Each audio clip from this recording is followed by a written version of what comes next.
Bom dia a todos e todas. Bem-vindos ao segundo dia do nosso primeiro curso online sobre segurança pública e prevenção da violência baseadas em evidências nos municípios.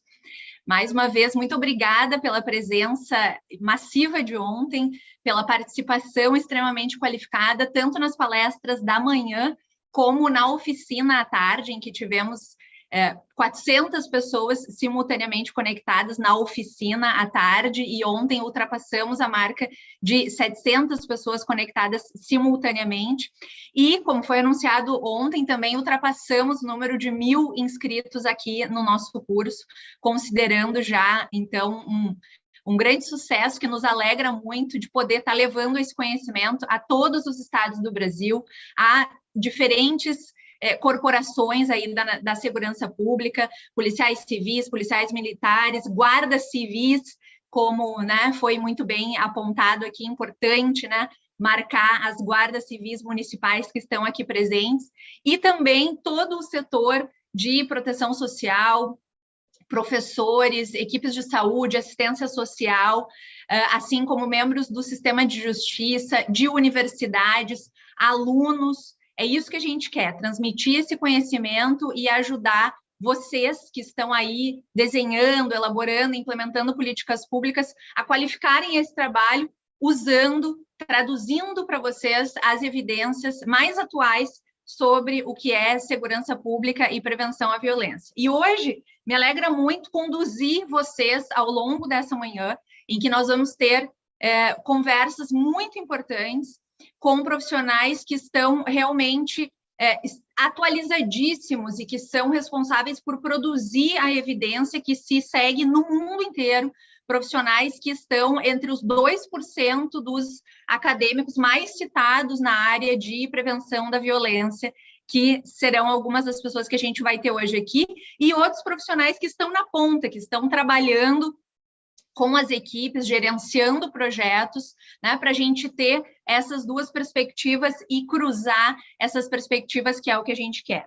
O nosso tema é prevenção da violência e o papel central da educação, da saúde e da assistência social nas políticas de prevenção da violência. Isso significa que as polícias não têm relação com esse tema? Claro que não, né? Ao contrário, quando a gente ouve falar de segurança pública, a gente pensa primeiro nas forças e nas corporações policiais, né? Mas o novo paradigma de segurança pública baseada em evidência, ele justamente preconiza que as políticas sejam intersetoriais, que elas sejam multidisciplinares. Por isso, a gente fez questão de colocar no título do dia de hoje a centralidade desses atores, para que eles se sentissem também representados, identificados aqui com o seminário. Porque vocês sabem que uma professora em sala de aula, ela rotineiramente, diariamente, ela está enfrentando os desafios da violência. E ela também precisa ser formada, instrumentalizada para enfrentar esses desafios, porque muitas vezes ela não recebeu essa formação. É preciso que haja programas, métodos estruturados, com teoria da mudança, testados, para ajudar essas profissionais, as que estão em sala de aula, as que estão nas unidades de saúde da família, as que estão nos CRAS e nos CREAS, a lidarem com esse fenômeno. Porque a gente sabe também, segundo esse paradigma, e quem esteve na oficina de observatório ontem sabe da importância de fazer esse diagnóstico, a gente sabe que quem entra numa trajetória de violência passou por todos esses serviços, passou pelas mãos da nossa rede municipal. De novo, a centralidade dos municípios nesse processo. O adolescente que hoje está cometendo um ato infracional, ele passou, ou ele às vezes até está numa escola. Essa família está recebendo Bolsa Família vinculada à assistência social. Essa mãe, ou até esse mesmo adolescente, está fazendo um atendimento de saúde. Portanto, é fundamental trazer essa rede que tem um conhecimento bárbaro sobre essas famílias, e a gente vai ver o depoimento da Aline no final da manhã, e até da prefeita Paula amanhã, sobre o programa Cada Jovem Conta, por exemplo, que quando essas equipes se reúnem para conversar sobre essas pessoas, né, eu sempre digo que para o guarda civil municipal é o Joãozinho ali da boca, né? Para saúde é o João, filho da Maria. Para assistência social é o João, filho do Pedro. Todas essas pessoas estão vinculadas e precisam ser cuidadas de forma integral. É preciso ter políticas integrais para essa família. A gente precisa alcançar todos eles para chegar nesse jovem e para retirá-lo dessa trajetória de violência. Mas o que oferecer para esse jovem? Sentar com ele, o assistente social, com base naquilo que tem na sua formação e conversar sobre projeto de vida, que muitas vezes é o que a gente faz, e é importante, é importantíssimo que se faça, mas a evidência hoje mostra que há muito mais o que ser feito. Há programas, há técnicas estruturadas e já testadas que funcionam para fazer o que a gente chama de reestruturação cognitiva com esse jovem. Há técnicas para conversar com ele e para apresentar processos vivenciais, porque também a gente sabe que só a conversa já não adianta, processos que ele vivencie outras experiências para então decidir, segundo seus próprios valores, inclusive, mudar essa trajetória de violência. É sobre tudo isso que a gente vai falar. Mas antes, eu quero começar fazendo um convite, eu já fiz um convite de manhã para vocês entrarem ali no Mentimeter para responder 2 perguntas, a gente vai olhar daqui a pouquinho isso, quem pôde responder, obrigada. Agora eu quero fazer um convite rápido para vocês sentarem, acho que tá todo mundo sentado, né? Mas eu queria que vocês se afastassem um pouquinho do encosto da poltrona, da cadeira onde vocês estão. Ficassem com as costas eretas. Quem quiser e se sentir confortável, pode fechar os olhos.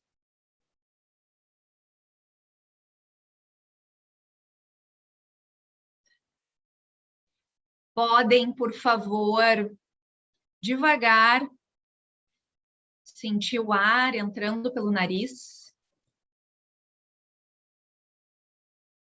expandindo a barriga, o abdômen, e sentir levemente o ar saindo pelo nariz ou pela boca. Mais uma vez, sintam esse ar entrando pelo nariz e saindo pela boca. Com as costas eretas, a mão sobre as pernas, os pés tocando o chão, o calçado tocando o chão. Sintam o calçado tocando o chão, os pés tocando o calçado. Se está apertado esse calçado. Sintam as pernas distensionando. Sintam o quadril relaxando. Os braços relaxados em cima das pernas. A coluna ereta. Os músculos do rosto relaxando a cada respiração. Sintam o ar entrando.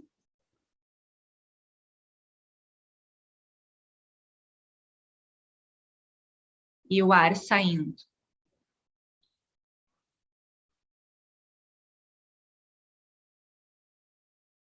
O ar entrando e o ar saindo.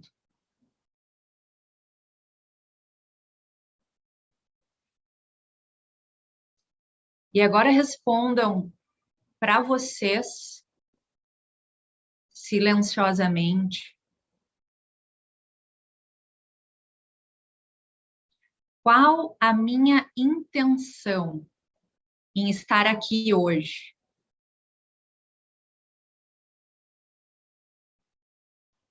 Qual a minha intenção em estar conectado a esse curso, a essas pessoas, a esse tema de prevenção da violência? por que eu estou aqui hoje, fazendo essas novas conexões.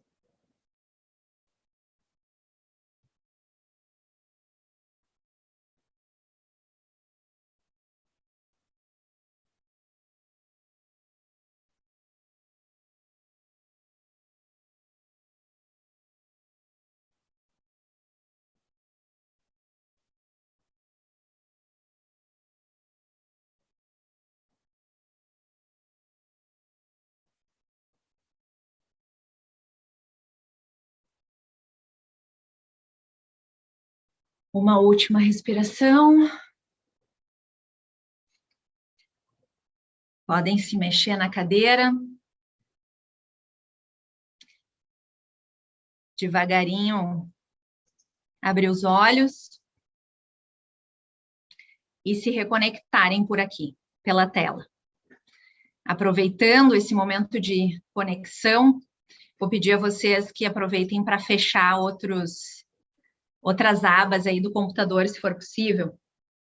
E aí eu quero apresentar para vocês, vejam que vocês estavam numa postura que a gente chama postura atenta. E eu quero apresentar o Bento atento. O Bento é o nosso mascote de meditação, é o nosso mascote do programa Seja de Educação Socioemocional, em que o mindfulness, a meditação, assim como a gente fez agora rapidinho, né, uma pílulazinha, assim a gente começa lá com as crianças, né, com as crianças no primeiro ano do ensino fundamental, claro que não tão longa como a gente fez, né, começa mostrando para eles aqui o nosso Bentinho, que é o cachorro que fica numa postura atenta. Essa postura em que nós estávamos, sentando eretos na cadeira, com os bracinhos em cima das perninhas, né? E prestando atenção, né? Então, a gente brinca, depois vocês vão ver no vídeo as crianças fazendo isso, é o sinal de atenção do Bento atento. Por que isso? Porque a gente sabe, a evidência comprova que o mindfulness, a meditação, e se vocês trabalhassem no Google, na Apple, na revista Forbes, em diversas empresas internacionais, multinacionais, vocês fariam isso todos os dias dentro da empresa de vocês, porque a meditação, comprovadamente, ela ajuda o controle da ansiedade e ela promove foco e concentração. E o que melhor, se não uma pessoa que está trabalhando com foco e concentração? E se a gente for capaz de dar foco e concentração para as nossas crianças nas escolas, por exemplo, quanto a gente não vai estar ganhando em termos de desempenho escolar, em termos de redução do abandono e da evasão escolar, não é mesmo? Então, o Bento nos ajuda no programa Seja de Educação Socioemocional do Instituto Cidade Segura a promover, né, a meditação, a postura atenta, a escuta, é um superpoder, por isso que ele tem uma capa, né, e ele tem um sininho, que é o que a gente usa em sala de aula também, a promover isso junto das crianças. Muito bem, agora eu começo, então, a minha fala dessa manhã. Vou pedir agora para entrar a primeira tela.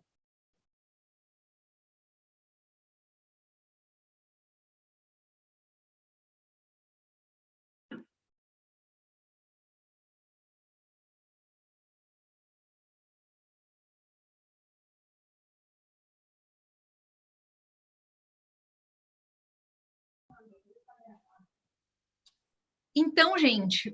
Bom dia. Bom dia, Tâmara. Tâmara Violo Soares é mestre em Direito pela Universidade de Harvard e mestre em Políticas Públicas pela URGS. Há 2 anos, Tâmara mergulhou no tema da prevenção da violência e mudança comportamental. Hoje é treinadora parental em disciplina positiva pela Positive Discipline Association e especialista em neurociências e comportamento pela PUC-RS. Coordena a plataforma Emoções para a Paz, iniciativa do Instituto Cidade Segura para o desenvolvimento e aplicação de programas de prevenção da violência baseados em evidências. Obrigada, Thiago. Tem pessoas ainda perguntando ali onde é que estão as perguntas. Estão lá no site mentimeter.com. E o código está aí pelo chat. Mas a gente vai aproveitar e já vamos ver como é que está essa nossa nuvem de perguntas. Vamos ver que palavras definem para vocês o que é prevenção da violência. Álvaro nos mostra a nossa nuvem de perguntas. Meditar é preciso, com certeza, Paulo. Defina em 2 palavras o que você entende por prevenção à violência. Vamos ver que bonita essa nuvem. Planejamento, exatamente. Políticas baseadas em evidência de prevenção precisam ser planejadas. Educação está ali, né, no centro da nossa nuvem, como não pode deixar de ser. É por isso que a gente desenvolve instrumentos e metodologias para serem aplicados na educação. E aqui a gente não está falando apenas da educação formal, do ensino fundamental, que também é absolutamente fundamental. A educação infantil, a educação aos pais, a gente vai ver que a violência dentro de casa é um fator preditivo de violência, então o treinamento parental, a educação de forma ampla e de forma específica, ela é absolutamente fundamental, excelente, pessoal. Informação, educação apareceu mais de uma vez, presença, né? A presença, tanto esta presença que a gente acabou de fazer aqui, a presença, quando eu tiro esse minutinho para mim, para me sentir, para estar presente naquilo que eu estou fazendo, para me dar foco, isso é fundamental. E a presença nossa nas comunidades, com respeito, a presença desse pai e dessa mãe dentro de casa, passando tempo junto com as crianças, presença é fundamental. Conhecimento, trabalho multissetorial, já falei da importância da interdisciplinariedade. Empatia é um dos construtos psicológicos que a gente trabalha, inclusive num dos nossos programas. Respeito, uma abordagem correta, a assistência, fatores de proteção. Integração, olhar para as causas, olhar para os fatores de risco, tá excelente. A inclusão social, sem dúvida nenhuma, né? E eu gostei aqui, vocês estão de parabéns, por quê? Porque a gente tá, as palavras, né, que estão muito presentes aqui, são justamente aqueles fatores de risco e fatores de proteção que a gente pode modificar. Porque muitas vezes a gente se pega no debate por exemplo, da desigualdade. A desigualdade econômica e financeira é uma realidade no nosso país. E é absolutamente fundamental que a gente trabalhe para diminuir essa desigualdade. Só que muitas vezes eu estou lá na ponta, estou num serviço de saúde ou de educação, ou sou uma guarda civil, ou sou uma policial militar, e eu não consigo desenvolver, eu não consigo fazer nada estrutural para reduzir a desigualdade. E programas de prevenção à violência não são programas de inclusão econômica e social.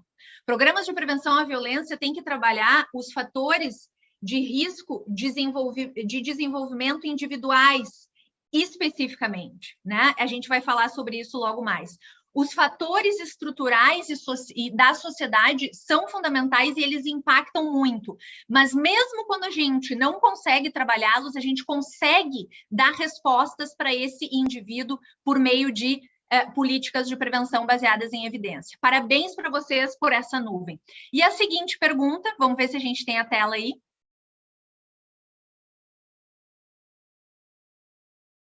A seguinte pergunta é se vocês entendem, né, que seu trabalho hoje tem um caráter de prevenção à violência maravilhoso, né?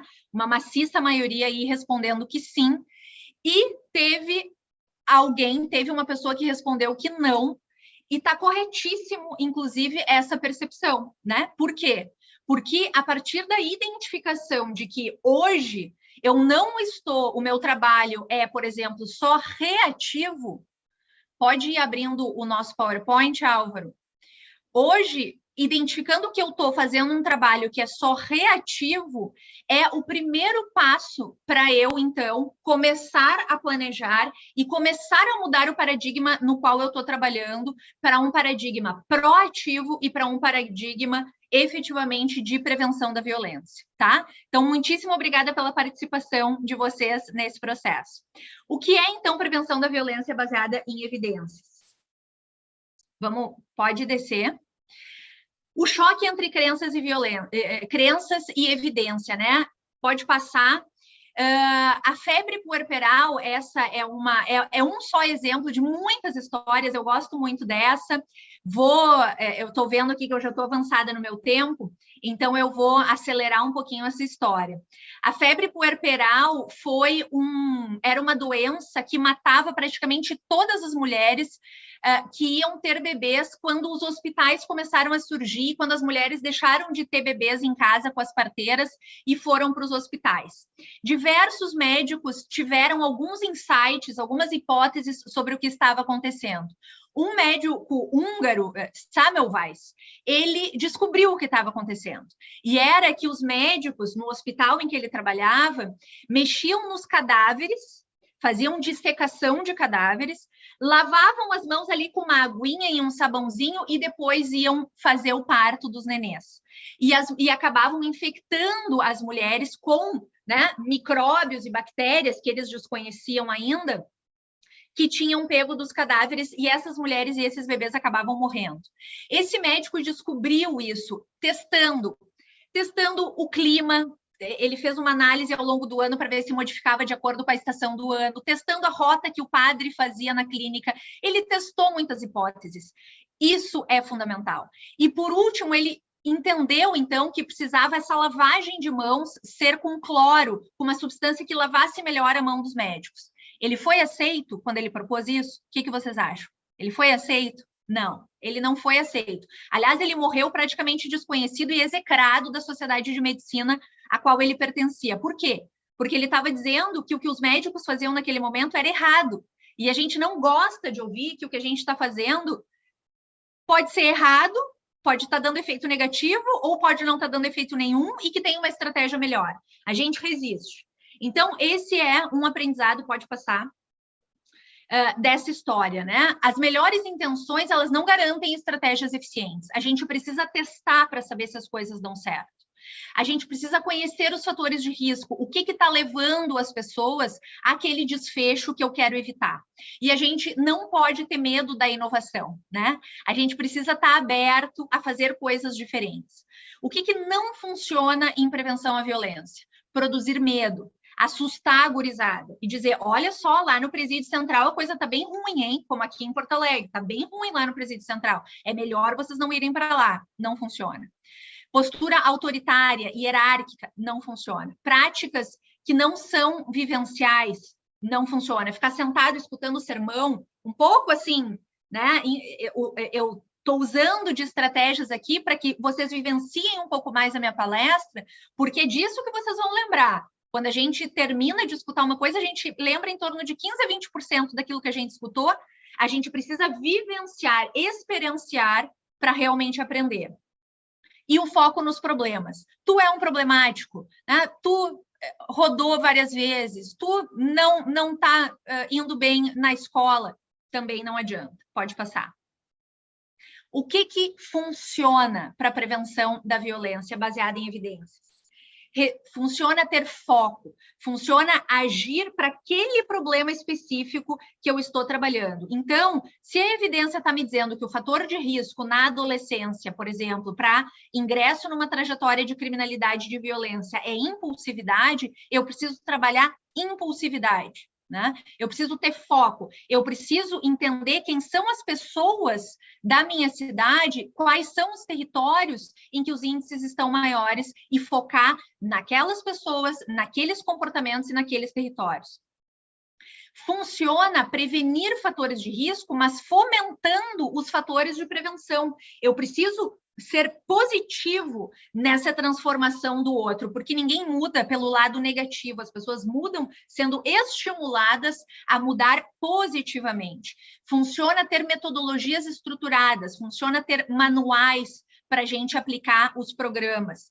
Funciona ter início, meio e fim. E não eu dizer para o profissional, vai lá e conversa com o guri, né? Como a gente diz aqui, vai lá e conversa de acordo com o que tu tira da tua cabeça. Eu preciso ter manuais estruturados. Equipes bem formadas e motivadas. Pode passar. Princípio do foco, como eu falei, pode passar. Fatores de risco. Começa no indivíduo, vai para as relações, comunidade e sociedade. Quais são, então, esses fatores de risco? Na infância, aqui, luzes piscantes aqui para vocês. Todo mundo precisa absorver isso, né? O processo de ingresso numa trajetória de criminalidade, via de regra, começa na infância. Vejam, os fatores de risco não são nenhum destino para ninguém, né?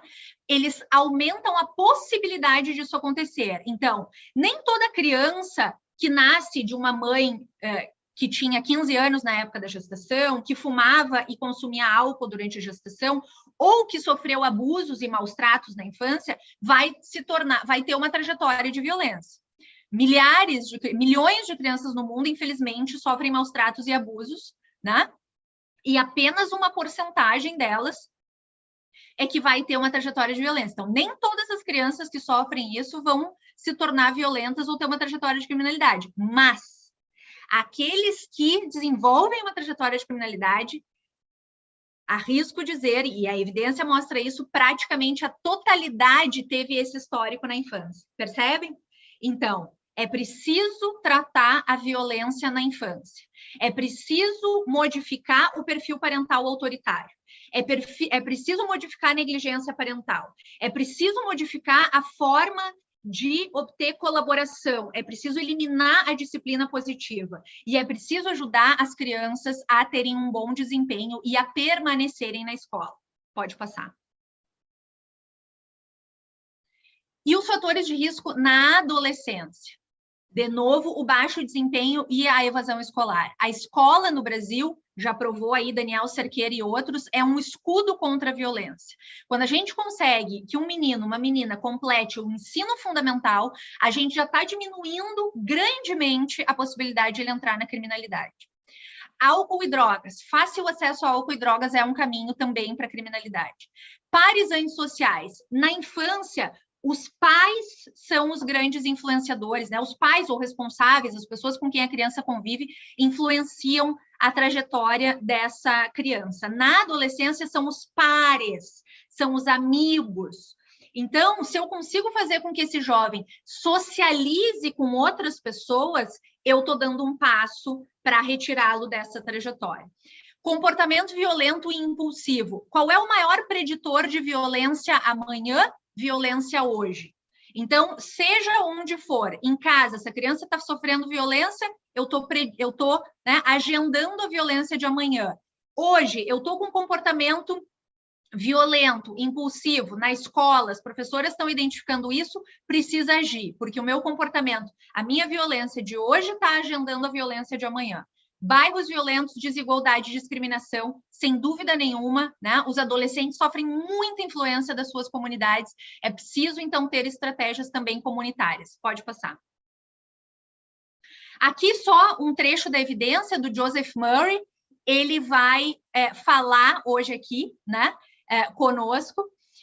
Então, os principais fatores de risco identificados incluem fatores individuais como impulsividade, baixo QI, baixo desempenho escolar, fatores parentais como supervisão excessiva, disciplina punitiva, atitude fria e abuso físico da criança e outras características da família, como conflitos parentais, e, por fim, pares antissociais, altas taxas de infrequência escolar e bairros com altos níveis de criminalidade. Pode passar, Álvaro. Quais são, então, os fatores de proteção contra a violência, né? Pode passar. Na infância, o apego seguro. Se vocês trabalham, né, com mães e com infância, vocês vão entender o que é apego seguro. Apego seguro é a certeza que a criança tem de afeto e segurança da sua família. Se eu tenho uma criança que perambula de um lado para o outro, né? Está muito desconectada dessa sua família, está faltando apego seguro. O apego seguro é chamado pela literatura, em evidências, de antídoto contra a violência, tá? O apego seguro, inclusive em comunidades violentas, inclusive em comunidades paupérrimas, se essa criança tem um apego seguro com essa mãe, ela consegue lidar melhor com essas adversidades. É um escudo contra essas adversidades. Bom, mas aí vocês vão me dizer, mas eu tenho as minhas mães lá e é super difícil dialogar com elas. Tem ferramentas para fazer esse diálogo. Tem ferramentas para, inclusive, proporcionar a essas mães a oportunidade de mudar esse comportamento. Eu vou falar rapidinho sobre isso logo mais. Precisa mudar o perfil parental de autoritário para autoritativo, que é afetuoso com participação. Participativo é a melhor palavra. Precisa dar estímulo cognitivo, precisa dar educação socioemocional, mindfulness, como a gente falou, e ajudar o desempenho escolar. Pode passar. O treinamento parental é uma grande ferramenta. Pode passar, Álvaro. Treinamento parental é uma grande ferramenta para a gente, então, prevenir a violência. 35% de redução da trajetória de violência, pode passar, nas famílias que recebem treinamento parental. A gente construiu, enquanto Instituto Cidade Segura, estou exemplificando, só para mostrar para vocês como existem soluções. A gente trabalha um programa que se chama Programa AME, de Práticas Parentais para a Prevenção da Violência, que trabalha apego seguro, desenvolvimento infantil, regulação emocional, disciplina positiva, fortalecimento de vínculos e autocuidado. A gente vai falar mais sobre o AME na oficina de hoje de tarde. Na adolescência, fatores de proteção, de novo a educação socioemocional, o Emílio Munaro depois vai falar especificamente sobre isso, o fortalecimento do vínculo familiar, o Pantoja vai falar sobre isso, da importância, inclusive, de a gente, quando está trabalhando com adolescentes, a gente precisa resgatar esse vínculo. Nessa família, essa família está esgotada, mas a gente tem ferramentas para resgatar esse vínculo com esses adolescentes. Já existiram no Brasil, inclusive, programas muito bem-sucedidos para isso. E hoje, a terapia cognitivo-comportamental é apontada pela evidência como uma grande ferramenta, grande instrumento para a chamada reestruturação cognitiva dos adolescentes.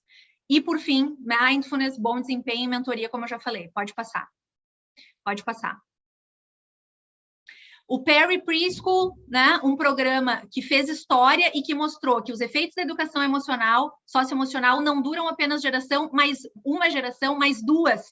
Os filhos das crianças que recebem o programa vão, né, se sair melhor em termos de menores trajetórias de violência do que os que não recebem. Pode passar? Aí os benefícios da educação socioemocional, aumento nas habilidades sociais, melhora nas atitudes e comportamentos e melhora no desempenho escolar. Depois a gente vai mandar para vocês esses slides, fiquem tranquilos, tá? Teve o pessoal pedindo aqui os números, aqui estão os números, aqui embaixo estão as evidências também, vocês vão poder ir atrás e pesquisar. E num livro que está quentinho para sair aí, que vai ser anunciado amanhã, isso vai estar tudo compilado também. Pode passar. As 5 grandes habilidades para fechar, né, da educação socioemocional: autoconhecimento, autocontrole, tomada de decisão responsável, habilidades de relacionamento e habilidades sociais, né? Então, essas são as 5 habilidades que a gente vai trabalhar, tanto no programa Seja de Educação Socioemocional, como no programa Sagaz. Vamos ver se tem um slide aí, Álvaro. Chega no slide do Sagaz, que é um programa tá aí de terapia cognitivo-comportamental, pode passar. E o Sagaz é um programa de controle de impulsos e desenvolvimento de empatia para jovens em cumprimento de medida socioeducativa, especialmente tanto de internação como de meio aberto. Gente, desculpem acelerar no final, né? Mas eu quero deixar vocês com essa mensagem. Nunca é cedo demais, nem tarde demais para prevenir a violência. Vejam, a gente consegue prevenir a violência futura hoje. Hoje, nós estamos agendando a violência de daqui 5, 10 anos, mas também a violência do mês que vem.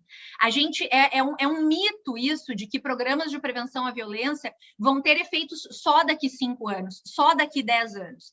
Programas de prevenção à violência têm efeito imediato, assim como vocês se sentiram um pouquinho bem hoje, quando a gente fez aquele momento de parada, isso trabalhado com crianças e adolescentes que absorvem e que têm uma plasticidade cerebral maravilhosa, tem um efeito muito rápido.